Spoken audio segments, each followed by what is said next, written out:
দেখতে হবে এবং জানতে হবে সেটা কোন ধরনের লোক এবং কি কি নাশকতা জড়িত। তারপর সুযোগ বুঝে তাদের আবাসস্থলে আক্রমণ করা যেতে পারে।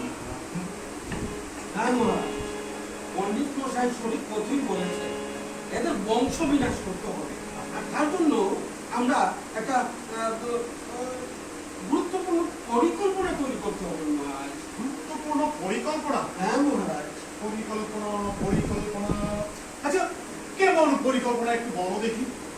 পরিকল্পনা হলো এ বিষয়ে আমাদের একটা বাজেট প্রণয়ন করতে হবে। তার মধ্যে বাজেট, বিগত বাজারে শস্য খাতের উপর আমি তোমাকে 31 কোটি টাকা দিয়েছিলাম।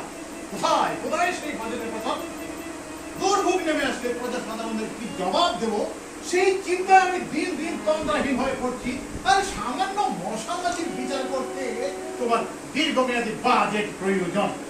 না না না মন্ত্রী, তোমাকে নিয়ে আর পারা গেল না। কোথায় মশামাছি? নিয়ে এসো, আমি ওদের পিছিয়ে মারবো। আমি নিজ হাতে ওদের বিচার করবো। মশামাছি হাজির। কি ব্যাপার?